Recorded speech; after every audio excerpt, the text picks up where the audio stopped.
a bridge between worlds. This phrase captures the essence of a remarkable historical figure. Flavius Josephus stands as a pivotal figure in history, a man whose life and work bridged two great cultures. He was both a Jewish priest and a Roman citizen, a rare combination that gave him a unique perspective.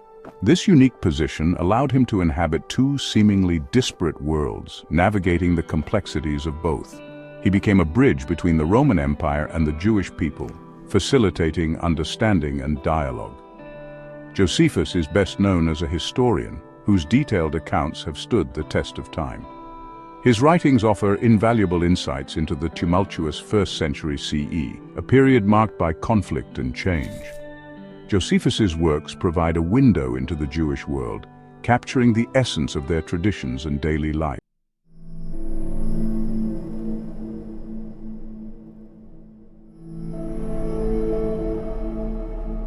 Flavius Josephus was born Joseph ben Matthias in Jerusalem in 37 CE.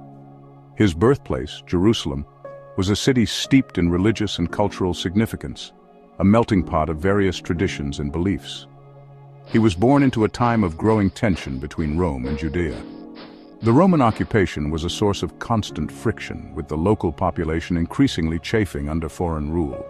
His family belonged to the priestly aristocracy in Jerusalem. This elite status not only provided them with religious authority, but also significant political influence within the Jewish community. This privileged upbringing granted him access to the highest levels of Jewish society. He grew up in an environment of wealth and learning, surrounded by scholars and leaders. He received a rigorous education in Jewish law and tradition. From a young age, he was immersed in the study of sacred texts, learning the intricacies of his faith and heritage. Josephus also demonstrated a keen interest in Hellenistic philosophy and literature.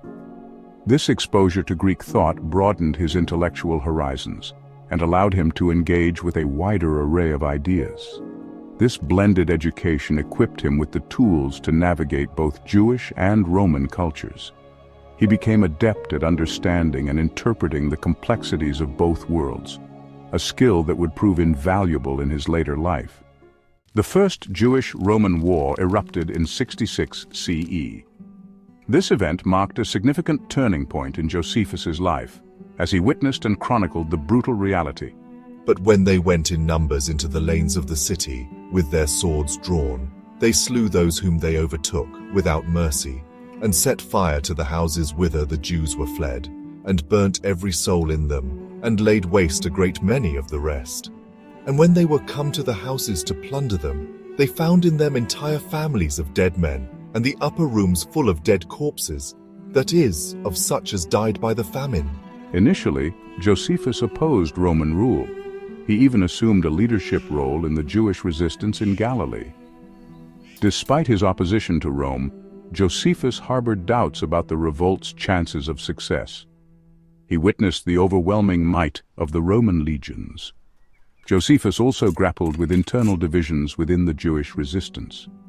His time in Galilee was marked by military defeats and strategic retreats. Eventually, Josephus found himself besieged by Roman forces at the fortress of Jotapata. The siege of Jotapata proved to be a pivotal moment for Josephus. The fortress, a stronghold of Jewish resistance, was under relentless attack by the Roman forces.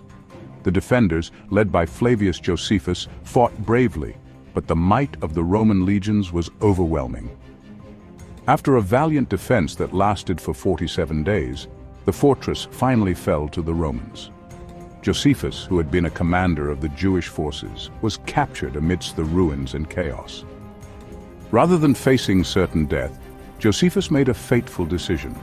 He chose to surrender, a choice that would alter the course of his life and the perception of his legacy. He surrendered to the Roman general, Titus Flavius Vespasianus, who was leading the siege. This act of surrender would brand Josephus a traitor in the eyes of many Jews. They saw his decision as a betrayal of their cause and their struggle for freedom. However, Josephus claimed to have received a prophecy during his time in captivity. He asserted that this prophecy foretold a significant future event. This prophecy, he asserted, indicated that Vespasian was destined to become emperor. Josephus used this prophecy to gain favor with Vespasian, presenting himself as a seer with valuable insights. Josephus's defection to the Roman side secured his survival. By aligning himself with the future emperor, he ensured his safety and a new role within the Roman world. He became a client of Vespasian and his son, Titus. This new relationship provided him with protection and patronage, allowing him to continue his work as a historian. Josephus accompanied Titus to Rome after the war. In Rome, he would go on to write his historical accounts, which have become invaluable sources for understanding the Jewish-Roman wars. He penned his experiences and insights into several influential works. His first major work, The Jewish War, presented a detailed account of the conflict. It provided a Roman audience with insights into the Jewish perspective. However, it was his later work, Antiquities of the Jews, that cemented his place in history. This ambitious project chronicled Jewish history from its origins to his own time.